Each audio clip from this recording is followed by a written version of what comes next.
আজকে আমরা যেটা পড়বো সেটা কি না রিমিং, তাই তো? একদম।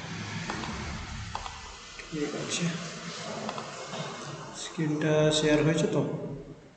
হ্যাঁ স্যার। হুম, হ্যাঁ স্যার হয়েছে। হয়েছে, দেখো। আচ্ছা, রিমার্স কি জিনিস না, রিমার্স হচ্ছে একটা, আমরা কি পড়ছিলাম অ্যাকচুয়ালি, আমাদের চ্যাপ্টারটা কি ছিল? এই যে ড্রিল পড়তেছিলাম, এগুলো কি? ড্রিলেরই রিমার্স।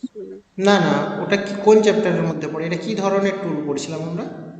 ওটা স্যার কাটিং টুল পড়ছিলাম। কাটিং টুল পড়ছিলাম। সেরকম রিমার হচ্ছে এক ধরনের কাটিং টুল, কিন্তু এর স্পেশালিটি কি না, এটা হচ্ছে মাল্টি পয়েন্ট কাটিং টুল। মাল্টি পয়েন্ট কাটিং টুল মানে কি, এর কাটিং যে কাটিং এজ থাকবে সেগুলো অনেকগুলো কাটিং এজ থাকবে। তার মানে হচ্ছে আমরা ড্রিলে দেখছিলাম আমাদের দুটো কাটিং এজ ছিল, আর নর্মালি তো কোনো কোনো জায়গায় একটা ছিল, কিন্তু রিমারের ক্ষেত্রে আমাদের দেখব অনেকগুলো পয়েন্ট থাকবে কাটিং এজ হিসাবে, আর অনেকগুলো পয়েন্টে আমরা করতে পারবো। তো আমরা রিমারকে কেন ইউজ করে থাকি সেটা আগে আমাদেরকে জানতে হবে। না, আমরা রিমারকে ইউজ করে থাকি for accurate size of finishing or enlarging a previously drilled hole. তো মনে হতে পারে স্যার হঠাৎ কেন ড্রিলিংয়ের পরে রিমার্স পড়াচ্ছে? তো আমি যখন পড়িয়েছিলাম বলেছিলাম ড্রিল দিয়ে কী কী ধরনের অপারেশন হয়, তো সেখানে রিমিং বলেও একটা অপারেশন পড়িয়েছিলাম। তো অ্যাকচুয়ালি মেশিনটাকে যদি আমি মানে ড্রিল বিটটাকে যদি বাদ দিয়ে দিই, তাহলে পড়ে রইবে কি শুধু ড্রিল মেশিনটা। তো এখন আমি কি করব না, ওই ড্রিল বিটের জায়গায় একটা অন্য বিট লাগাবো, যেটা হচ্ছে, যেটার নাম কি না রিমার্স।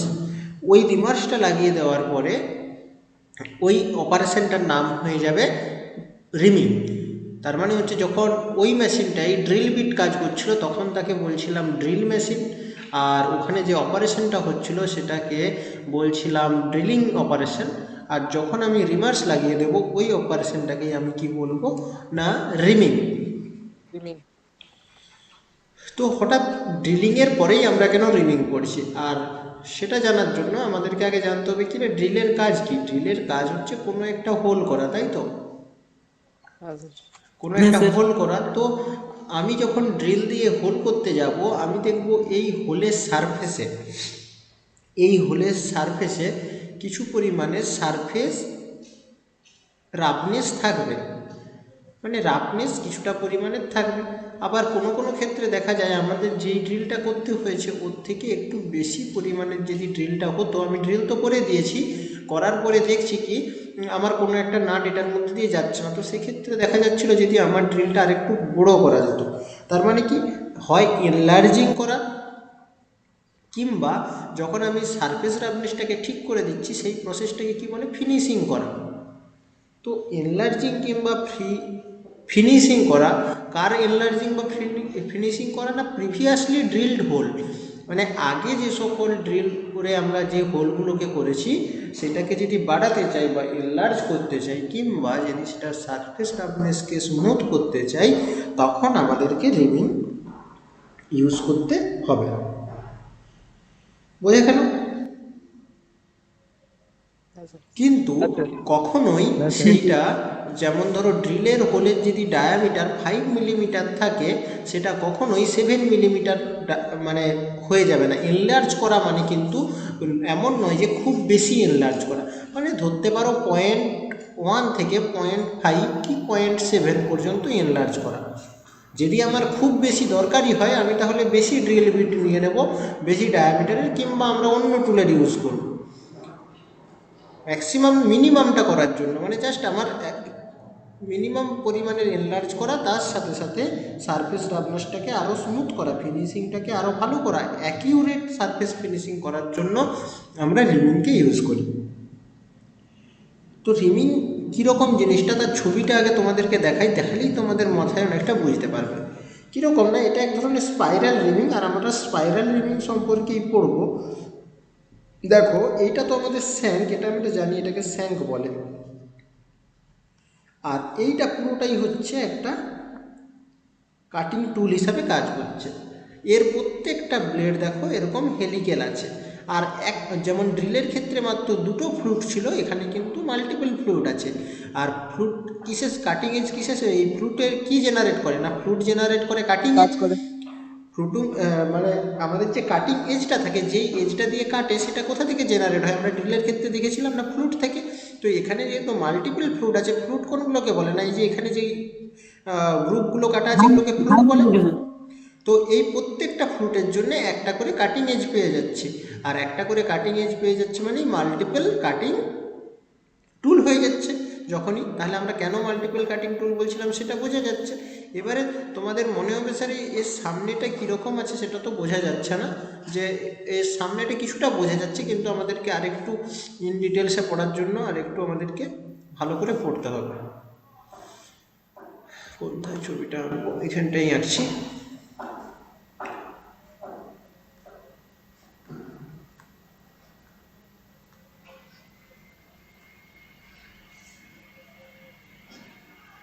এই লাইনগুলোকে কি লাইন বলে? Centre line. Centre line. Centre line এভাবে ড্র করে, মনে রাখবে। হ্যাঁ, বলো।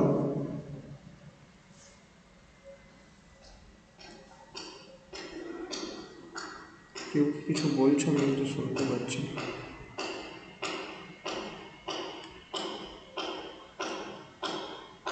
স্যার কিছু কি ঠুকছে স্যার আপনার? বাইরে ওইখান থেকে বাইরে আওয়াজ বাইরে বাইরে বাইরে বাইরে আমার আমার কিছু হচ্ছে না, মানে এমন জায়গায় হচ্ছে আমি থামাতে পারবো না, বাইরে কিছু কাজ হচ্ছে।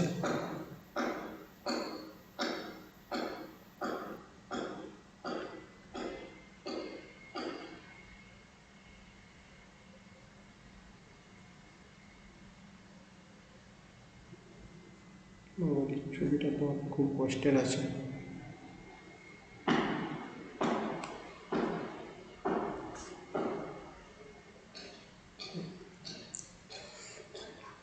ছোট্ট করে নাকি?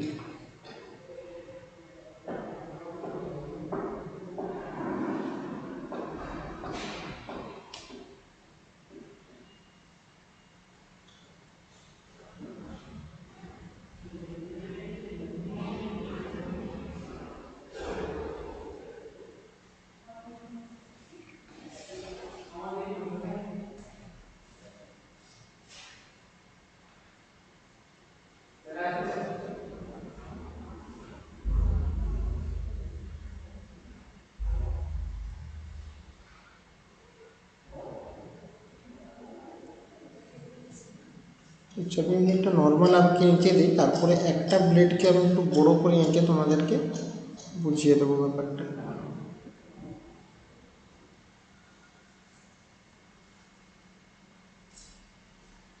এই বাবা,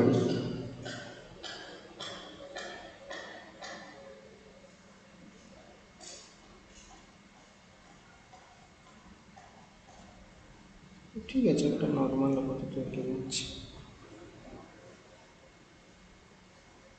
1 মিনিট তো আঁকা একটু চাপ হয়ে যাচ্ছে।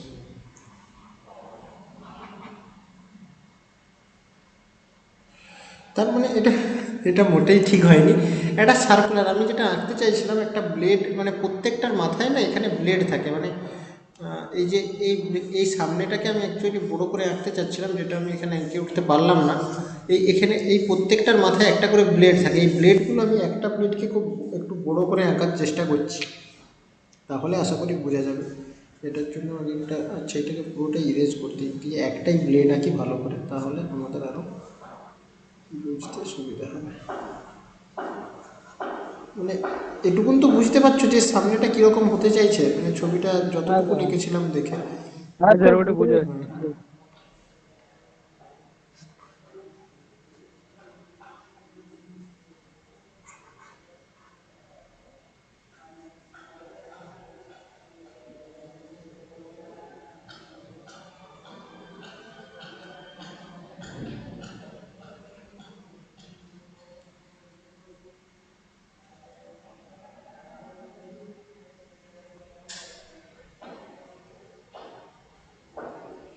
এটা হচ্ছে একটা ব্লেডের ছবি, একটা ব্লেডের ছবি। এটাতে ডিফারেন্স কি আছে না, ডিফারেন্সটা ভালো করে বুঝতে হবে যে এর এই একটা প্লেন, এই একটা প্লেন, আর এটা যেটা সেন্টার পয়েন্ট আছে সেটা কিন্তু মোটেই এর সাথে যায় না, মানে এটা উপর দিয়ে চলে যায়।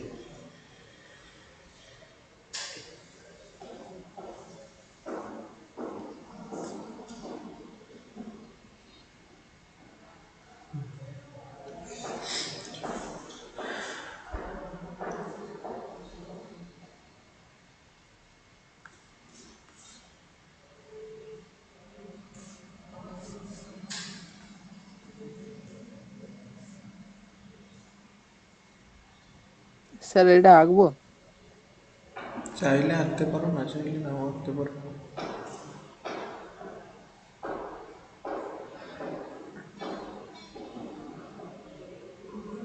আশা করি এবারে, মানে এটা আমি যেটা আঁকলাম না শুধু একটা টিতের ছবি, একটা টিত, আর কিছু না।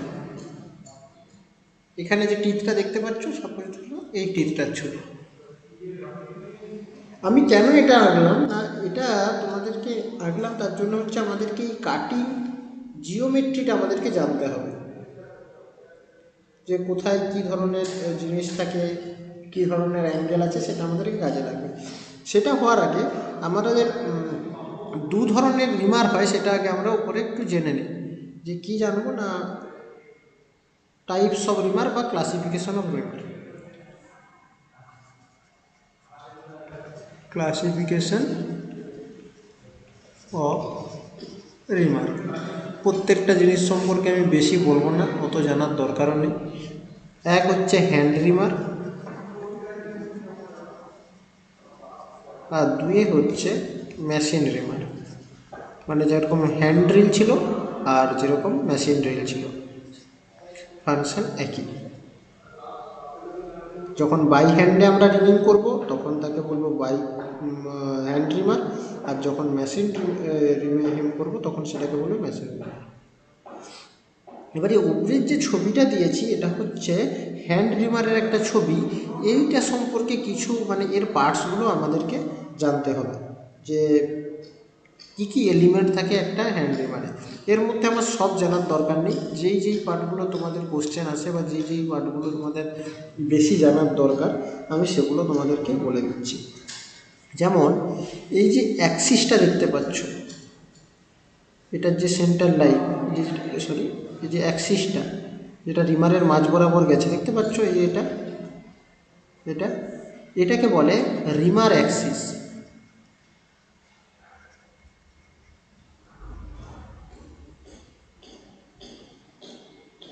আর এটাকে বলে তো স্যাঙ্ক, এটা সবাই জানো, এই জিনিসটাকে বলে স্যাঙ্ক, এটাকে বলে স্যাঙ্ক। আচ্ছা, এটা 1 নম্বর, এটা 2 নম্বর। আর এই যে নিচের পোর্শনটা আছে মানে এই জায়গাটা যেটাকে ফ্লুইড লেন্থ বলছে, এই জায়গাটাকে বলছে বডি, এটা হচ্ছে 3 নাম্বার।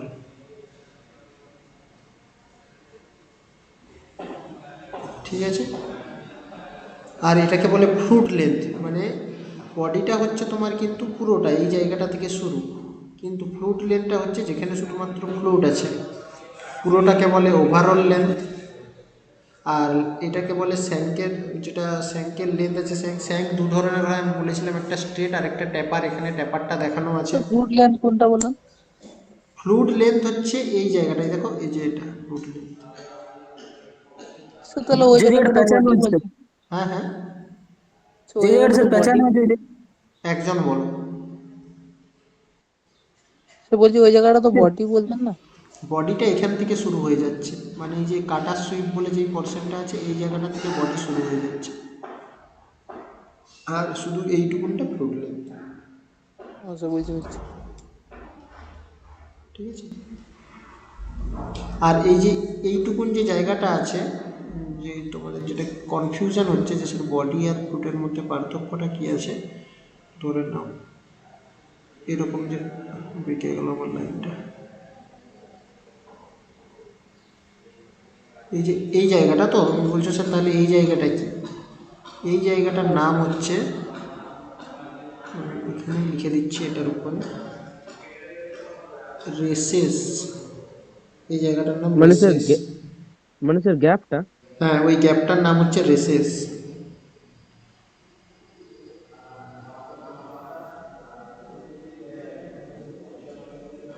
ঠিক আছে। আর এই যে এখানে যে সামনের দিকে যে জিনিসটা দেখা যাচ্ছে, মানে এখানে যে একটা সার্কেল হয়ে আছে, কোন সার্কেল, এটা তো একটা সার্কেল, এর সামনের দিকে তো একটা সার্কেল আছে। এই সার্কেলের যে ডায়ামিটার হবে সেটাকে বলা হবে রিমার ডায়া।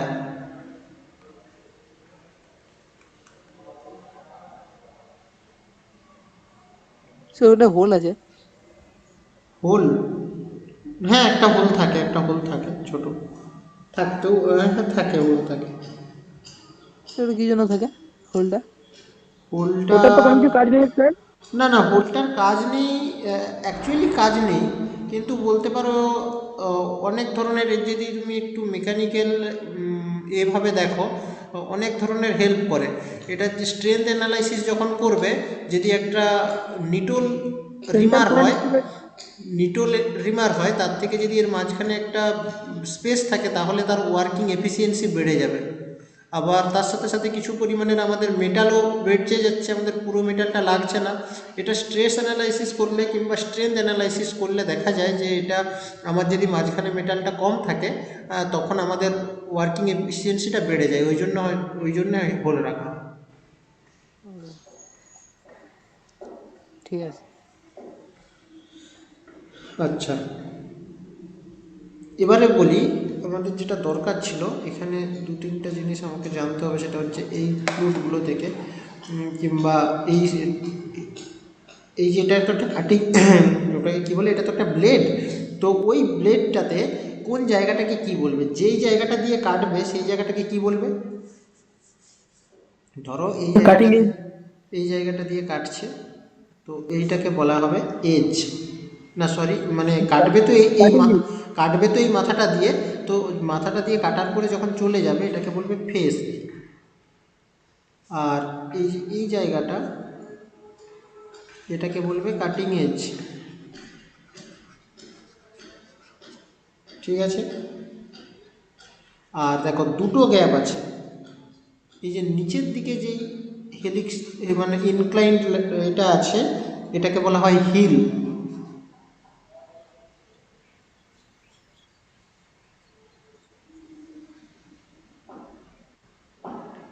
ঠিক আছে।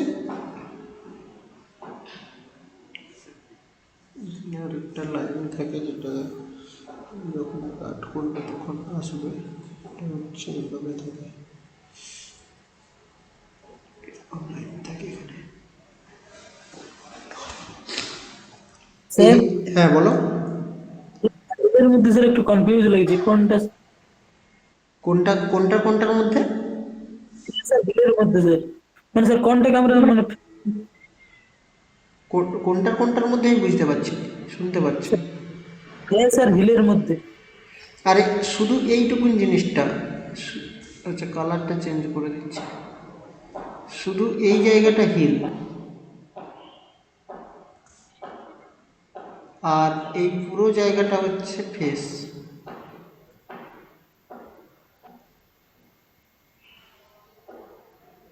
ঠিক আছে। হ্যাঁ স্যার। একটু ভুল বললাম, পুরোটা হবে না, পুরোটা তো যাবে না, তো ধরতে পারো এরকম এতটা পরিমাণে বলছে, যেটার উপর দিয়ে এটা যাবে সেটাকে ফেস বলছে। এই ছবিটা আরেকবার আঁকতে হবে। এটা তো আমি তোমাদেরকে দেখালাম যে কাটিং জিওমেট্রিতে কি কি থাকে ফ্লুটে, আর একটার সাথে সাথে এটাও ইম্পর্টেন্ট, এখানে জেনে রাখতে হবে কোথায় কি আছে। আরেকবার ছবিটা আমাকে আঁকতে হবে, সেম ছবি দিয়ে তোমাদেরকে অ্যাঙ্গেলগুলো দেখাতে হবে, কত ধরনের অ্যাঙ্গেল এখানে দেখতে পাচ্ছ, দু তিনবার করে বেঁকে যাচ্ছে জায়গাগুলো, তো কেন বাঁকছে সেটা তো তোমাদেরকে জানাতে হবে। একটু জানতে গেলে আরেকটা ছবি আঁকি।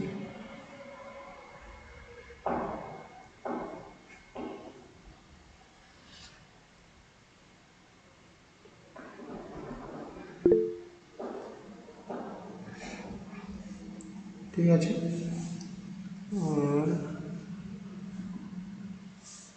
লাইন, তো সেন্টার লাইনটা তো এভাবে চলে যাচ্ছে।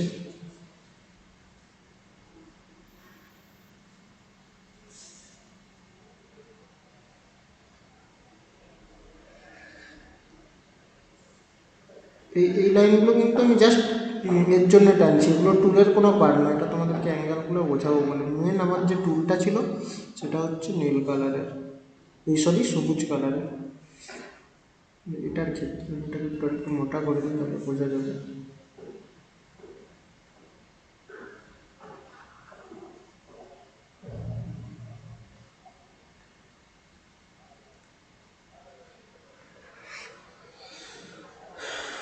এখানে একটা ব্রেক আছে, দুটো ভাবে বেঁকেছে। এবারে অ্যাঙ্গেলগুলো ভালো করে দেখো, কি কি অ্যাঙ্গেল তৈরি হচ্ছে। কটা অ্যাঙ্গেল তৈরি হচ্ছে বলো, কটা অ্যাঙ্গেল তৈরি হচ্ছে? না, একটা তো অ্যাঙ্গেল দেখতে পাচ্ছ, এইখানে একটা অ্যাঙ্গেল তৈরি হচ্ছে। আর একটা অ্যাঙ্গেল কোথায়? না এই পুরো বড়োটাকে স্যার নিয়ে নিচেরটা, এইখান হ্যাঁ থেকে স্যার একটা, নিচে নিচেরটা মানে থেকে এটা একটা। আমাদের সেন্টার লাইন, উপরেরটা যেটা পার্পেল কালারের আছে এটা সেন্টার লাইন, ওটা থেকে আমরা অ্যাঙ্গেলগুলোকে চুজ করব। তো দুটো অ্যাঙ্গেল, উপরের যে অ্যাঙ্গেলটা আছে এটার নাম হচ্ছে প্রাইমারি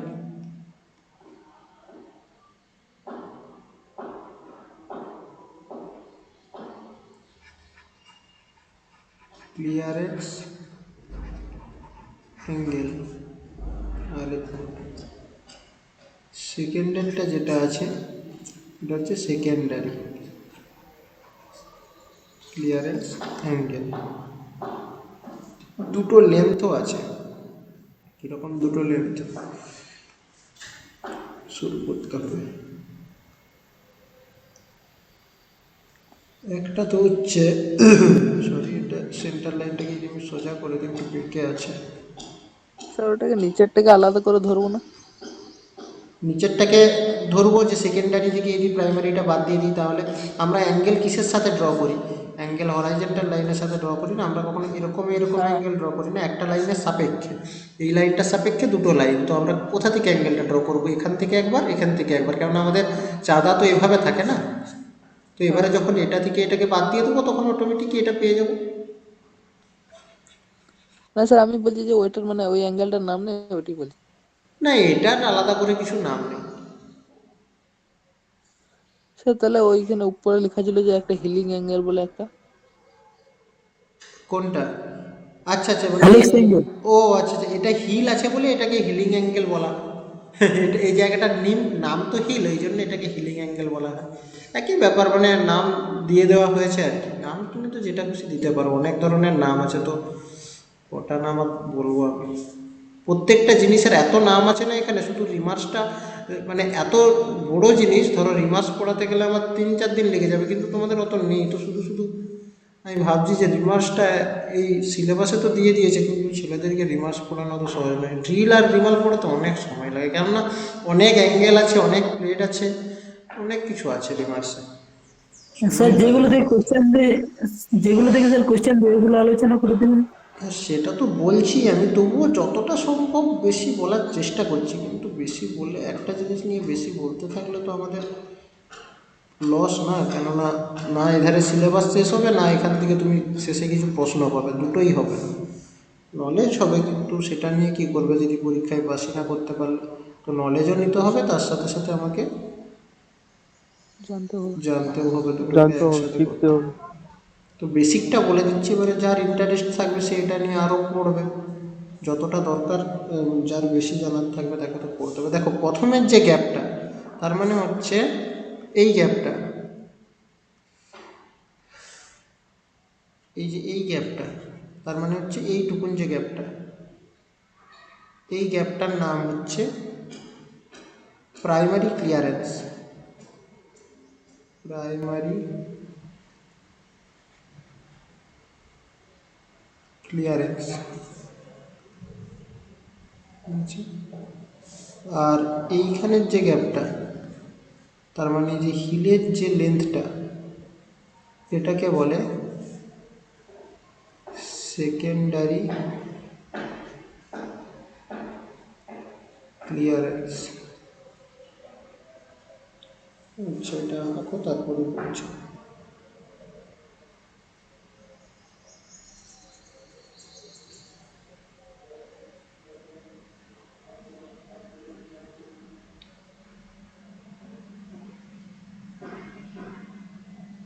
আচ্ছা, এখানে আরেকটা জিনিস, আরেকটা অ্যাঙ্গেল এখানে তৈরি হচ্ছে, তোমরা মিস করে গেছো, আমিও বলিনি। সেটা হচ্ছে কোথায় বলো তো, সেন্টার লাইনের সাথে এইখানে একটা অ্যাঙ্গেল হচ্ছে, তাই না?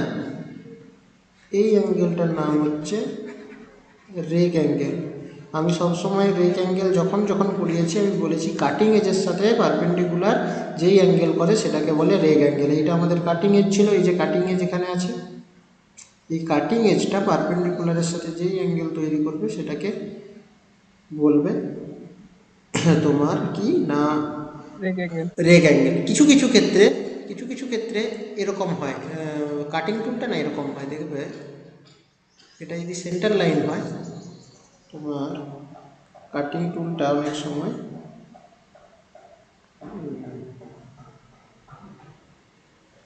এই ধার থেকে চলে যাবে, এরকম হবে।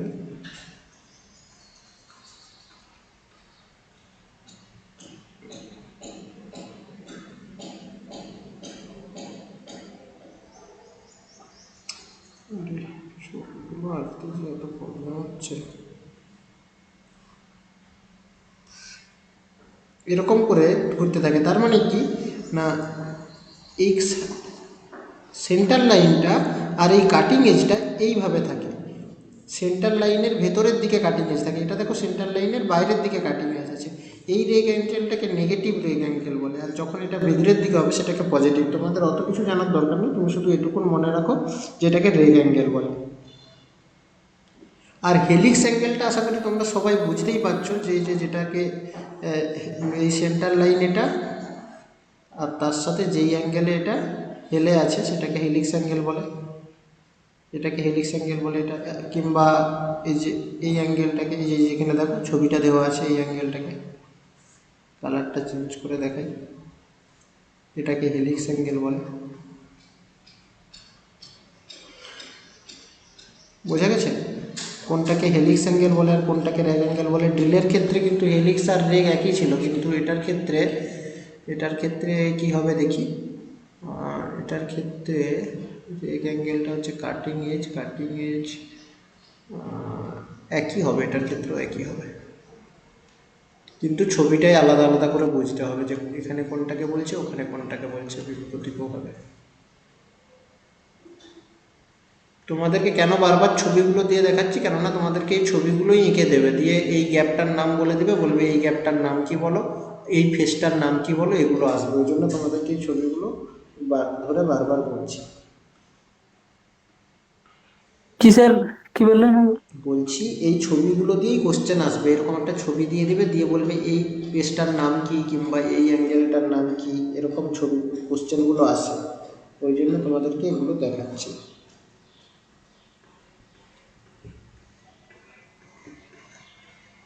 আচ্ছা, এগুলো হয়েছে সব?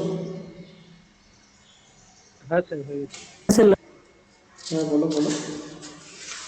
লেখা হয়ে গেছে স্যার এগুলো। হ্যাঁ স্যার লেখা হয়ে গেছে। এবারে একটা জিনিস তোমাদেরকে আমি নিচেটাই বোঝাই, সেটা হচ্ছে এই রিমিংটা কিভাবে কাজ করে সেটা আমাদেরকে জানতে হবে। কি হয় না, এরকম একটা হোল থাকে, এই হোলের মাঝখানে ওই রকম করে একটা রিমার লাগানো থাকে, আর এটা কি করে না রিমারটা ঘুরতে থাকে। তো যখন ঘুরে ঘুরে এর ভিতর দিয়ে আসবে, তো এর পাশে যে ইমপিউরিটিগুলো থাকবে, মানে সারফেস রাফনেসের জন্য যেগুলো থাকবে, রাফনেস থাকবে, এগুলোকে স্মুথ করে দেবে। তুমি ভেবে দেখো, কল্পনা করো যে এর যে এই এত বড় একটা ব্লেড আছে, এটা যখন ঘুরবে, এটা যখন এরকমভাবে ঘুরতে থাকবে, তখন কি হবে, যদি একটা পাইপের মধ্যে দিয়ে যায়, তাহলে এই পাইপের পাশে যদি কিছু জিনিস এরকম বেরিয়ে থাকে, তাহলে সেই জিনিসগুলোকে এত যে কাটিং এজ আছে, যে এতগুলো কাটিং এজ আছে, কোনো না কোনো কাটিং এজ দিয়ে এগুলোকে কেটে দেবে। তাহলে কি হবে না, যদি আমার কোথাও এরকম রাফনেস থাকে, তাহলে সেই রাফনেসগুলো স্মুথ হয়ে যাবে। স্মুথ হয়ে যাবে। এইটা এভাবে কাজ করে। তাহলে তোমরা একটা জেনারেল নলেজ থেকে আমাকে বলো যে একটা ড্রিলের ডায়ামিটার বেশি হবে না একটা রিমারের ডায়ামিটার বেশি হবে? সে রিমার, রিমারের ডায়ামিটার বেশি। কেন বেশি হবে? সে কারণ না সে ড্রিল করার পর সে রিমারিং করা হয়। কেননা ড্রিল করার পরে, স্যার হ্যাঁ বলো। হ্যাঁ স্যার ডিল করার পরে ওটাই তো বলছি, ড্রিল করার পর ড্রিল রিমারিং করার পরে রিমাইন্ডিং করা হয়, তার মানে কি ড্রিলের হোলটাকে ঠিক করার জন্য করা হয়, তাই না? আচ্ছা। তো এখানে একটা ইম্পর্টেন্ট কোশ্চেন আসে, মানে প্রতি বছরই আসে, আর তোমাদের খুব ফেমাস প্রশ্ন পরীক্ষায়, তো মানে এমনি মক টেস্টেও প্রচুরবার দেওয়া হবে, আর সেটা তোমাদেরকে জানতেও হবে। সেটা কি না, ক্যালকুলেটিং ড্রিল সাইজ ফর রিমার। তাহলে আমি এখানে ড্রিল সাইজ কেন রিমারের জন্য ক্যালকুলেট করছি, আমাকে সেটা আগে বলো। তো স্যার রিমারের সাইজ আমি ক্যালকুলেট কেন করছি না? কারণ স্যার আগে ড্রিল করা হবে, সেহেতু আগে ড্রিল করা হবে, তাহলে আমাকে ড্রিলটাই এমনভাবে নিতে হবে যাতে আমি রিমার্কটা তারপরেও করতে পারি। এবারে তোমাদের যদি কারো মনে হয়ে থাকে, মনে হওয়াটা অস্বাভাবিক কিছু নেই, স্যার আমি রিমারের সাইজটাকে আগে সিলেক্ট করে নিলাম, যে রিমারটাকে তুমি সিলেক্ট করে নিলে 10 মিলিমিটার ডায়ামিটার, ঠিক আছে, ডায়ামিটার 10, তো তুমি সেটা নিয়ে কি করবে?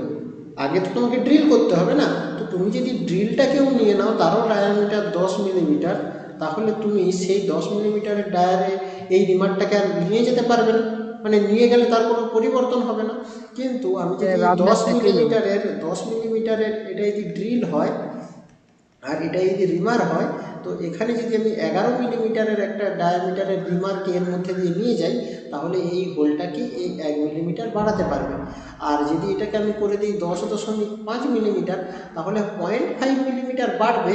সেই বাড়াটা কিসের জন্য? না এর মধ্যে যে সারফেসের যে রাফনেস ছিল সেটাকে ক্লিয়ার করে দেওয়ার জন্য। তাহলে আমাকে ড্রিল সাইজটাকে মেজার করতে হয় কিসের জন্য? কোনো ড্রিল মানে রিমিং করা আমার যদি করার থাকে, আমাকে সেইভাবেই কিন্তু ড্রিল সাইজটাকে চুজ করতে হবে। এর জন্য একটা ফেমাস ফর্মুলা আছে যেটা আমাদেরকে মনে রাখতে হবে, সেটা হচ্ছে কি, স্যার এটা একটু ভালো করে বুঝিয়ে দিন স্যার একবার। বলছি এখনই শেষ হয়নি, এখন অনেক বড়। সেটা হচ্ছে ড্রিল সাইজ সমান